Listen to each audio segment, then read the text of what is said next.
কেইজন মন্ত্ৰী গুৱাহাটীৰ মুখ্যমন্ত্ৰীৰ কাৰ্যালয়ৰ পৰা সংলগ্ন হয় আৰু কেইবাগৰাকী মন্ত্ৰী ডিব্ৰুগড়ত উপস্থিত থাকে। আজিৰ কেবিনেটে প্ৰধানমন্ত্ৰী নৰেন্দ্ৰ মোদী ডাঙৰীয়াক ধন্যবাদ জনায়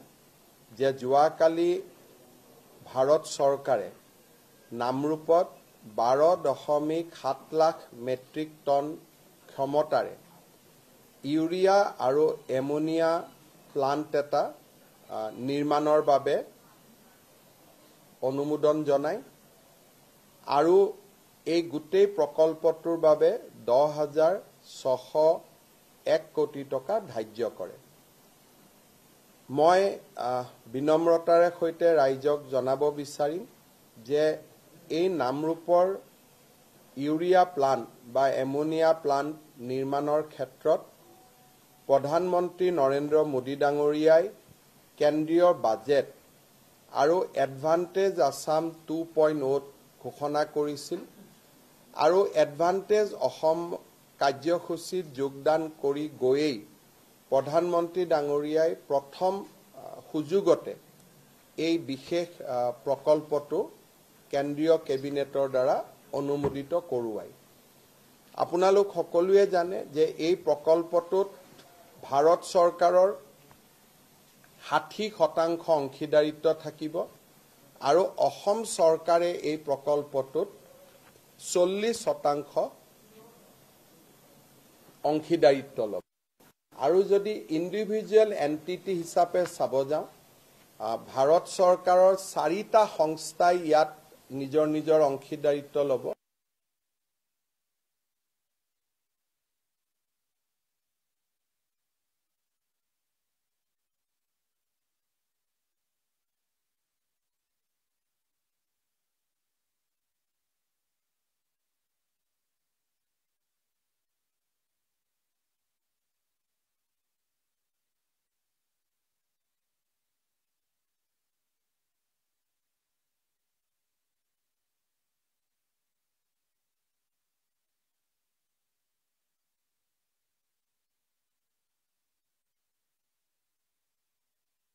প্ৰয়োজনীয় যিখিনি কাম কাজ কৰিব লাগে সেইখিনি আমি সমাপন কৰিবলৈ চেষ্টা কৰিম। আজিৰ কেবিনেটে আমাৰ মৰাণ জনগোষ্ঠীৰ বাবে এটা গুৰুত্বপূৰ্ণ সিদ্ধান্ত গ্ৰহণ কৰে। আমি সকলোৱে জানো যে অৰুণাচল প্ৰদেশৰ বিভিন্ন স্থানত মৰাণ জনগোষ্ঠীৰ লোকসকলে বাস কৰে, কিন্তু অৰুণাচল চৰকাৰে তেওঁলোকৰ যিয়ে অসুবিধা নহওক কিয় এই যুৱক যুৱতীসকলক বা বাসিন্দাসকলক স্থায়ী নাগৰিকত্বৰ প্ৰমাণপত্ৰ নিদিয়া বাবে বা PRC নিদিয়া বাবে অৰুণাচলত তেখেতসকলে বিভিন্ন সুবিধাৰ পৰা বঞ্চিত হ'বলগীয়া হয়। বিষয়টোৰ সম্পৰ্কত অৰুণাচলৰ মুখ্যমন্ত্ৰীৰ লগত মই যোগাযোগত আছো, কিন্তু যেতিয়ালৈকে অৰুণাচলত এই সমস্যাটো সমাধান নহয়, অৰুণাচলত বাস কৰি থকা মৰাণ জনগোষ্ঠীৰ লোকসকলক আমি অসমৰ PRC দিবলৈ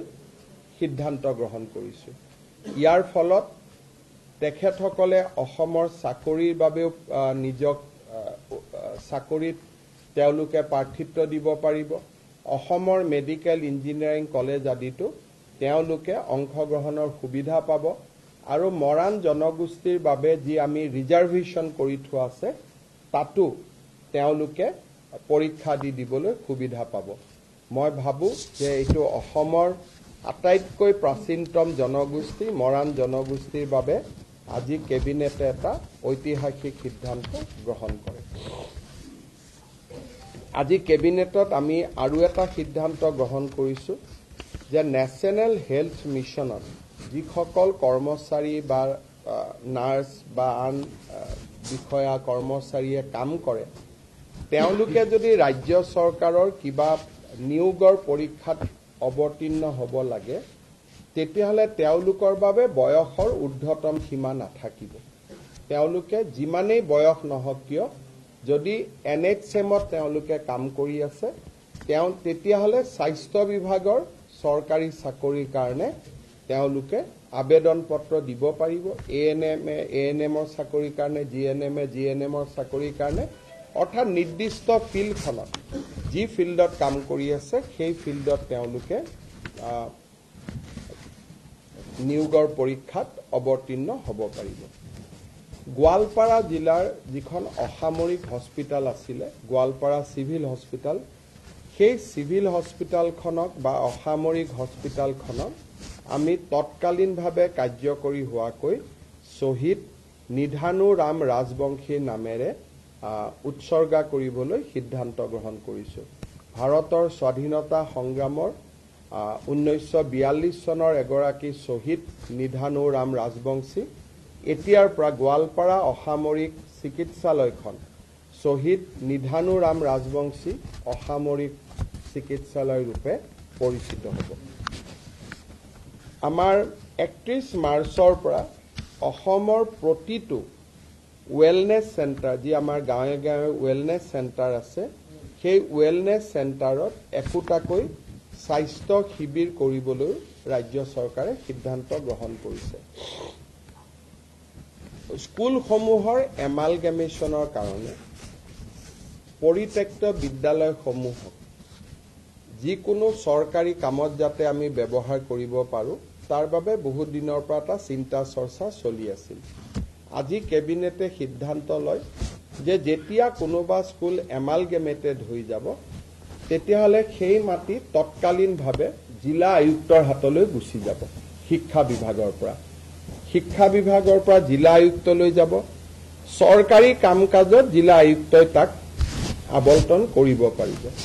অনা চৰকাৰী কাম-কাজৰ বাবে বা এনজিঅ আদিৰ বাবে যদি আবেদন হয় চৰকাৰৰ অনুমোদন লৈ জিলা আয়ুক্তই এনে খালি হৈ থকা বিদ্যালয়সমূহ আবণ্টন কৰিব পাৰিব আজি কেবিনেটত এইটো এটা গুৰুত্বপূৰ্ণ সিদ্ধান্ত লোৱা হয় প্ৰাগজ্যোতিষপুৰ ইউনিভাৰ্চিটি আৰু আমাৰ আউনিআটি বিশ্ববিদ্যালয় এই দুইখন বিশ্ববিদ্যালয়ৰে যিখন ফাৰ্ষ্ট ষ্টেটু বুলি কয় সেই ষ্টেটুখন আজি কেবিনেটে অনুমোদন জনায় doctor Bhupen Hazarika regional government film আৰু টেলিভিছন ইনষ্টিটিউটৰ অধ্যাপক-অধ্যাপিকাসকলক কেবিনেটে AICT স্কেল দিবৰ বাবে আজি সিদ্ধান্ত গ্ৰহণ কৰে জোনাই বিধানসভা সমষ্টিত আজি কেবিনেটে চিমেণ্ট চিচি টাঙনি ডেভেলপমেণ্ট ব্লক নামে নতুন ব্লক এটা নিৰ্মাণ কৰে জোনাই সমষ্টিটো যথেষ্ট ডাঙৰ সমষ্টি আছিল এটাই মাত্ৰ তাত ব্লক থকাৰ বাবে ৰাইজৰ অসুবিধা হৈছিল আজি জোনাই সমষ্টিত আমি চিমেণ্ট চিচি টাঙনি উন্নয়ন খণ্ড নামে আৰু এটা উন্নয়ন খণ্ড গঠনৰ সিদ্ধান্ত গ্ৰহণ কৰোঁ আজি আমাৰ কেবিনেটত কমতাপুৰ মৰাণ আৰু মটক অট'নমাছ কাউন্সিলৰ তিনিওখন বিল সংশোধন কৰাৰ বাবে সিদ্ধান্ত গ্ৰহণ কৰা হয় এই সিদ্ধান্তৰ ফলত কমতাপুৰ পৰিষদত কোচ ৰাজবংশীৰ উপৰিও ST, SC, OBC আৰু MOBC থকা গাঁওসমূহো সন্নিৱিষ্ট হ'ব মৰাণ আৰু মটক কাউন্সিল দুখনতো সেই ধৰণে আমি এমেণ্ডমেণ্ট আনিছো যে যদি কৰবাত 50%তকৈ কম মৰাণ মটক জনগোষ্ঠীৰ লোক থাকে তেওঁলোকো অট'নমাছ কাউন্সিলত সোমাব পাৰে তাৰ ব্যৱস্থা আজি আমি কৰিছো কিন্তু এইখিনি পাৰ্ট ভিলেজ হিচাপে হ'ব অন্যান্য জনগোষ্ঠী কাউন্সিলত নোসোমাই মৰাণত মৰাণ মটকত মটক এই ধৰণে আমি ব্যৱস্থা কৰিছো আজি কেবিনেটে এটা গুৰুত্বপূৰ্ণ সিদ্ধান্ত লৈছে যে গুৱাহাটী ডিব্ৰুগড় আৰু শিলচৰত দোকান পোহাৰ এতিয়া 24 ঘণ্টা খোলা ৰাখিব পাৰিব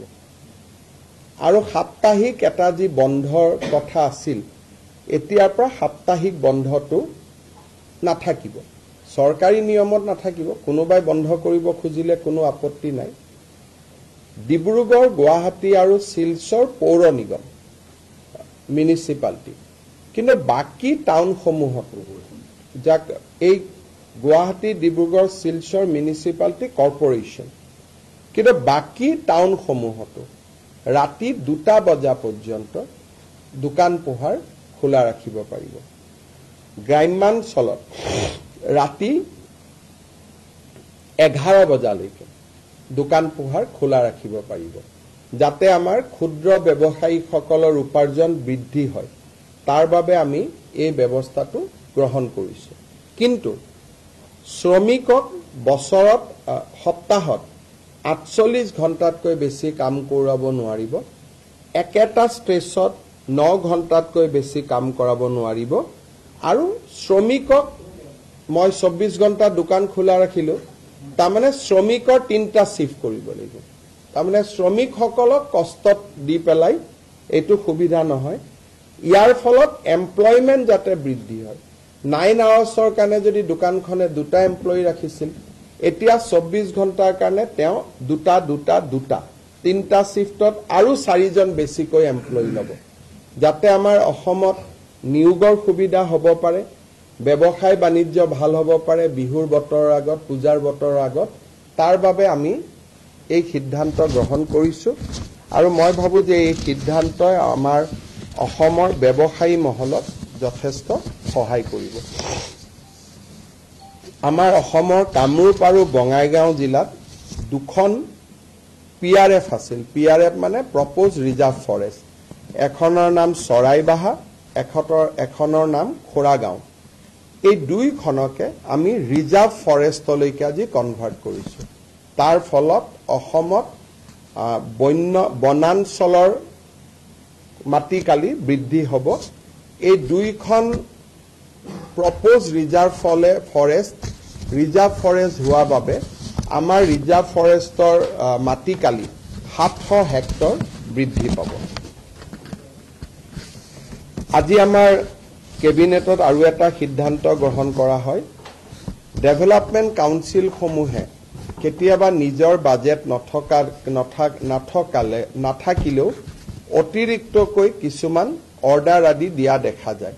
কিছুদিন আগতে তেনেকৈ সোণোৱাল কছাৰী কাউন্সিলত খেলি মেলি হৈছিলে, আমৰি কাৰ্বিত খেলি মেলি হৈছিল।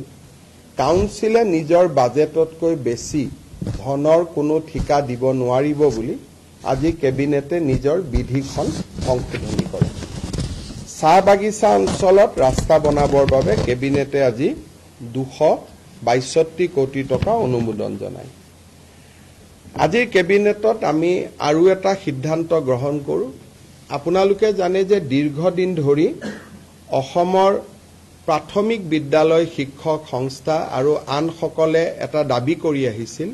যে প্ৰধান শিক্ষকৰ পদ প্ৰাথমিক বিদ্যালয়বিলাকত হ'ব লাগে। ইতিমধ্যে আমি এইটো সিদ্ধান্ত লৈছিলোঁ যে য'ত 150 ছাত্ৰ ছাত্ৰী আছে তাতে প্ৰধান শিক্ষক পদ আমি সৃষ্টি কৰিম। তাৰ পিছত আমি সিদ্ধান্ত ল'লোঁ যে 100 যদি ছাত্ৰ ছাত্ৰী আছে তাতো আমি এটা প্ৰধান শিক্ষকৰ পদ সৃষ্টি কৰিম। এই প্ৰক্ৰিয়া ইতিমধ্যে আৰম্ভ হৈছে। কিন্তু আজি আমি কেবিনেটত এটা খুব ইম্পৰ্টেণ্ট সিদ্ধান্ত লৈছোঁ যে যদি কোনোবা স্কুলত 50 জন ছাত্ৰ ছাত্ৰী আছে, 50 টোটেল যদি ষ্টুডেণ্ট আছে LP স্কুলত, এইটো UP আৰু হাইস্কুলক লৈ এইটো সমস্যা নাই, এইটো অকল LP স্কুলক লৈ সমস্যা আছিলে। যদি 50 জনো ষ্টুডেণ্ট আছে তেতিয়াহ'লে তাত আমি এটা প্ৰধান শিক্ষকৰ পদ সৃষ্টি কৰিম। এই সিদ্ধান্তৰ ফলত বহুত দিন ধৰি প্ৰাথমিক শিক্ষক সন্মিলনী বা আন শিক্ষকসকলে কৰি অহা বিভিন্ন তেওঁলোকৰ ক্ষোভ বা প্ৰতিবাদ সামৰণি পৰিব বুলি মই বিশ্বাস কৰোঁ যে এতিয়া 50 জন ছাত্ৰ ছাত্ৰী হ'লেই এজন প্ৰধান শিক্ষকৰ পদ আমি স্কুলত সৃষ্টি কৰিম। আৰু এই প্ৰধান শিক্ষকসকল DDO হ'ব, তেওঁলোকৰ বিত্তীয় আৰু প্ৰশাসনিক ক্ষমতাও থাকিব। এতিয়া মই আপোনালোকৰ এটা বিশেষ ইতিহাসৰ পৃষ্ঠালৈ আপোনালোকৰ ধ্যান আকৰ্ষণ কৰিব খুজিম। অসমৰ প্ৰথমগৰাকী অকংগ্ৰেছী মুখ্যমন্ত্ৰী শ্ৰী গোলাপ বৰবৰাৰ জন্ম শতবাৰ্ষিকী 29 আগষ্ট 2025 পৰা আৰম্ভ হ'ব। অসমৰ ৰাজনীতিত আৰু আমাৰ জাতীয় জীৱনত প্ৰয়াত গোলাপ বৰবৰাৰ এক সাগৰ সমান বৰঙণি আছে। আমি সকলোৱে জানো যে 1968 চনৰ পৰা 1974 চনলৈ তেখেত ৰাজ্যসভাৰ সাংসদ আছিল। জৰুৰী অৱস্থাৰ সময়ত কংগ্ৰেছে তেখেতক কাৰাগাৰত নিক্ষেপ কৰিছিল। 1978 চনৰ 12 মাৰ্চ তাৰিখে অসমৰ 6জন মুখ্যমন্ত্ৰী হিচাপে তেওঁ দায়িত্ব গ্ৰহণ কৰিছিল। তেখেতৰ নেতৃত্বত 10 বিঘা মাটি পৰ্যন্ত খেতিয়কৰ খেতিৰ খাজানা মাফ হৈছিল। 10ম শ্ৰেণী পৰ্যন্ত সকলো বিদ্যালয়ৰ মাচুল মাফ কৰি দিয়া হৈছিল। চিকিৎসালয়ত গভৰ্ণমেণ্ট চিকিৎসালয়ত মাচুল নোহোৱাকৈ ৰোগী চোৱাৰ ব্যৱস্থা তেওঁৰ দিনতে আৰম্ভ হৈছিল। দয়াং বনাঞ্চলত থলুৱা লোকৰ মাটি সংৰক্ষণৰ বাবে তেখেতে কাম কৰিছিল আৰু এই ধৰণে তেখেতে বহুবিলাক আনকি অসমত ক্ষুদ্ৰ চাহ বাগিচা নিৰ্মাণৰ কামতো তেখেতে এক বিশাল বৰঙণি আগবঢ়াইছিল। ৰাজ্য চৰকাৰে গোলাপ বৰবৰা ডাঙৰীয়াৰ জন্ম শতবাৰ্ষিকী গাম্ভীৰ্যপূৰ্ণভাৱে এটা বছৰ পালন কৰিবলৈ সিদ্ধান্ত লৈছে। 29 আগষ্ট 2025 পৰা আৰম্ভ হ'বলগীয়া এই জন্ম শতবাৰ্ষিকীত আমি কেনেদৰে পালন কৰিম তাৰ বিষয়ে নিৰ্ধাৰণ কৰিবলৈ মন্ত্ৰী ৰঞ্জিত কুমাৰ দাস, ডক্টৰ ৰণোজ পেগু আৰু অজন্তা নেওগৰ নেতৃত্বত এখন কেবিনেট সাব কমিটি গঠন কৰা হৈছে আৰু এই কেবিনেট সাব কমিটিখনে প্ৰয়াত গোলাপ বৰবৰাৰ পৰিয়াল আৰু তেওঁৰ সান্নিধ্য লাভ কৰা ব্যক্তিসকলৰ লগত আলাপ আলোচনা কৰি এটা বছৰজোৰা পৰিকল্পনা প্ৰস্তুত কৰিব যাতে গোলাপ বৰবৰাৰ আদৰ্শক আমি অসমৰ নতুন প্ৰজন্মৰ মাজলৈ লৈ যাব পাৰোঁ। ইয়াৰ উপৰিও এই বছৰটোৰ ভিতৰতে অসমৰ এখন ৰাজ্যিক শিক্ষানুষ্ঠানক বা আন ৰাজ্যিক এটা অনুষ্ঠানক প্ৰয়াত গোলাপ বৰবৰাৰ নামেৰেও নামাঙ্কিত কৰাৰ বাবে আমি সিদ্ধান্ত লৈছোঁ আৰু কেবিনেট সাব কমিটিখনে এই অনুষ্ঠানটো আমাক দেখুৱাই দিব যে এই অনুষ্ঠানটি আপোনালোকে বা কেবিনেটে গোলাপ বৰবৰাৰ নামত নামাঙ্কিত কৰিব পাৰে। মই সকলো ৰাইজৰ এই ক্ষেত্ৰত সহযোগিতা বিচাৰিছোঁ। চতুৰ্থতে আমাৰ এইকেইটা দিন বাতৰি কাকতত ৰংঘৰত কৃত্ৰিম বানপানী সৃষ্টি হোৱাৰ বাতৰি ওলাই আছে। ৰংঘৰ পৰ্যবেক্ষণ কৰিবলৈও কেবিনেটে এটা লোক নিৰ্মাণ বিভাগ আৰু ৱাটাৰ ৰিচোৰ্চ ডিপাৰ্টমেণ্ট আৰু আৰ্বান এফেয়াৰ্ছ ডিপাৰ্টমেণ্ট আৰু আৰ্কিঅলজি ডিপাৰ্টমেণ্ট এই চাৰিওটা ডিপাৰ্টমেণ্টৰ বিষয়া সন্নিবিষ্ট এটা এক্সপাৰ্ট টিম ৰংঘৰলৈ পঠাবৰ বাবে সিদ্ধান্ত গ্ৰহণ কৰিছে। কেবিনেটত লোৱা সিদ্ধান্ত একেটাই আছিল। আপোনালোকৰ যদি কিবা সুধিব আছে সুধিব পাৰে। हिंदी में बोलने के लिए तकलीफ होगा, अभी इतना लंबा है, मुझको दोबारा आधा घंटा चाहिए। हमारे भारत सरकार की जो बजट थे उस बजट में नामरूप में एक 12 लाख मेट्रिक टन की यूरिया एमोनिया प्लांट बनाने का निर्णय लिया गया था। वही निर्णय को प्रधानमंत्री जी ने हमारे निवेश सम्मेलन में भी दोहराए थे। कल union cabinet under the chairmanship of our beloved prime minister है, उन्होंने ये पूरा प्रकल्प को स्वीकृति दिया। आज हमारे कैबिनेट ने प्रधानमंत्री जी को इसके लिए अपना कृतज्ञता जताया और हमारा आशा है कि प्रधानमंत्री जी अगले बार जब असम में आएगा, खास करके सितंबर अक्टूबर महीना में, उसी समय ये यूरिया एमोनिया प्लांट का शिलान्यास भी जरूर करेगा। हम प्रधानमंत्री जी को असम वासियों का ओर से बहुत बहुत धन्यवाद देता हूँ। अरुणाचल में जो हमारे मरान जनगोष्ठी का लोग है, अभी तक अरुणाचल सरकार उनको परमानेंट रेसिडेंशियल सर्टिफिकेट नहीं दिया है। जब तक अरुणाचल परमानेंट रेसिडेंशियल सर्टिफिकेट नहीं देगा तब तक असम सरकार उनको परमानेंट रेसिडेंशियल सर्टिफिकेट असम का देने का काम करूंगा। लेकिन हम लोग निरंतर प्रयास करूंगा कि अरुणाचल में भी वो लोगों को पीआरसी मिले। কেন্দ্ৰীয় মন্ত্ৰী নিতিন গাডকাৰী আজি ঘোষণা কৰিছিলে ৰাষ্ট্ৰীয় ঘাইপথ আৰু দলং ইত্যাদি নিৰ্মাণৰ বাবে 3 লাখ কোটি টকা পৰ্যন্ত দিয়া হ'ব আৰু আমেৰিকাৰ সমপৰ্যায়লৈকে লৈ যোৱা হ'ব বুলি মইতো ভাবো যে আমি যি ধৰণে নেশ্যনেল হাইৱে যোৰহাটৰ পৰা ডিব্ৰুগড়ত বনাই আছো আমি নেশ্যনেল হাইৱেৰ ওপৰতো হেলিকপ্টাৰো লেণ্ড কৰাম আৰু প্লেনো আমি লেণ্ড কৰাম এই বছৰটোৰ ভিতৰত আপোনালোকে তেনেকুৱা বহুত পৰিঘটনা অসমত দেখিবলৈ পাব যে অসমৰ ৰাস্তাত এয়াৰফোৰ্চৰ ফ্লাইট নামিব অসমৰ ৰাস্তাত হেলিকপ্টাৰ নামিব অসমত সুৰংগ হ'ব আজি কথা কলে মানুহে অলপ বিশ্বাস কৰিব বেয়া পায় কিন্তু দেখি থাকিলে বিশ্বাস কৰি গৈ থাকিব ডিব্ৰুগড়ৰ কথা নাই ডিব্ৰুগড়ত বগীবিল অলৰেডি বনোৱাই হৈছে কিন্তু টানেল নুমলীগড় আৰু গহপুৰৰ মাজত হ'ব কালি আমি ডিব্ৰুগড়ত আলোচনা কৰিছো কালি মিটিং ৰাখিছো ডিব্ৰুগড়ৰ ওপৰত কালি ডিব্ৰুগড়ৰ আৰ্টিফিচিয়েল ফ্লাডৰ ওপৰত আমি মিটিং ৰাখিছো তেতিয়া আপোনালোকক ক'ব পাৰিম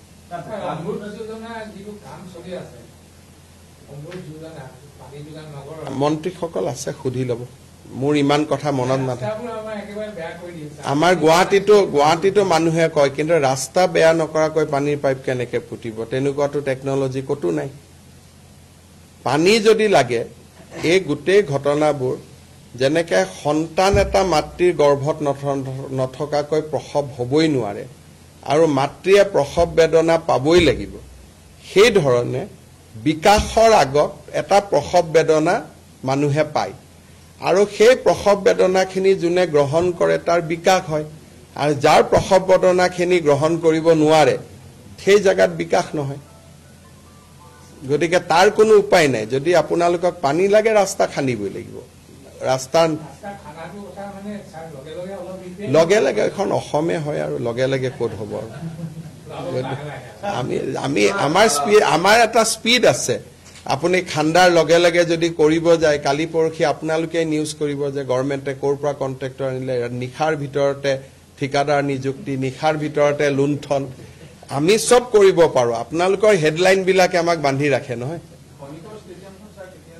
কামটোতো চলি আছে মই কালিও চাব যাম 5000 এখনতো প্ৰায় ৰেডিয়ে হৈ যাব কিন্তু মই অলপ চেষ্টা কৰিছো যাতে অলপ গোটেইখন ঘেৰাও কৰি হ'ব পাৰে স্যাৰ অৰুণাচলৰ যেটো মেটাৰ কলে মৰাণ কমিটি স্যাৰ তাতো একচুয়ালি ছটা জনগোষ্ঠীয়ে আন্দোলন কৰি আছে পাৰ্টিকুলাৰলি পিআৰসি মোক মৰাণ সকলে সাক্ষাৎ কৰিছে আন জনগোষ্ঠীও যদি মোক সাক্ষাৎ কৰে তাতো ব্যৱস্থা লয় আমাৰ যেটো লেকান যেটো কনস্টিটুৱেন্সি আছে মোক এতিয়ালৈকে মৰাণ সকলে সাক্ষাৎ কৰিছে স্মাৰক পত্ৰ দিছে মই কৰি দিছো আৰু যদি কাবাৰ পেটত ভোক আছে আমাক ক'ব কিন্তু অৰুণাচলৰ আন্দোলনটোৰ সংজ্ঞাটো অসম চৰকাৰে ল'ব নোৱাৰে কিন্তু অসমৰ যদি কোনবা কমিউনিটি তাৰ কাৰণে এফেক্টেড হৈছে যেহেতু আমি আনডিভাইডেড উত্তৰ পূৰ্বাঞ্চল আছিল কোনোবা নিগোষ্ঠী যদি এফেক্টেড হৈছে মোক স্মাৰক পত্ৰ দিলে মই বিবেচনা কৰিম মৰাণ সকলে মোক স্মাৰক পত্ৰ দিছিলে কাৰণে বিষয়টো বিবেচনা কৰা হৈছে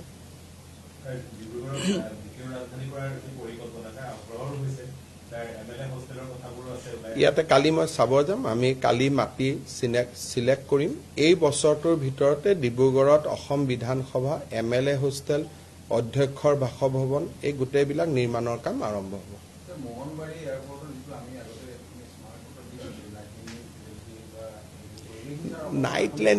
নাইট লেণ্ডিং ফেচিলিটিটো অলপমান কিবা CISFৰ ফালৰ পৰা দিগদাৰি হৈছে মই এবাৰ চাব লাগিব আপোনালোকে সৰ্বাধিকো ক'ব বিষয়টো কাৰণ গোটেইটো চেন্ট্ৰেল গভৰ্ণমেণ্টৰে তেওঁক এবাৰ মনত পেলাই দিব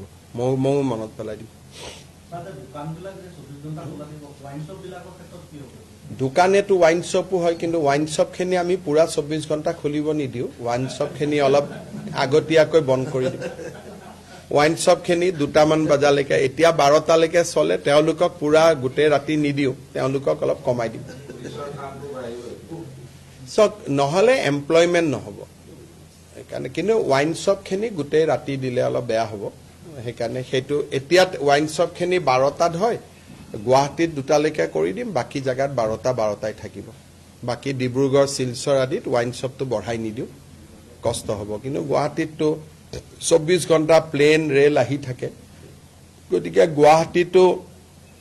2টা বজালৈকে দিম বাকি ওয়াইন শপখিনি যেনেকৈ আগত আছিল তেনেকৈ থাকিব ওয়াইন শপখিনি আমি বঢ়াই দিয়াৰ কথাটো চিন্তা কৰা নাই পিছত যদি কোনোবাই দাবী কৰে ৰাইজে কয় বেলেগ কথা কিন্তু আজিৰ মুহূৰ্তত আমি এইটো নৰ্মেল শপছ এণ্ড এষ্টাব্লিছমেণ্টৰ কাৰণে কৈছোঁ স্যাৰ বিহু কমিটিবিলাকৰ কাৰণে এইবাৰো কিবা ভবা হৈছে 1.5 লাখ টকাকৈ আমি দিম প্ৰত্যেকবাৰে দিওঁ এবাৰো দিম হ'ব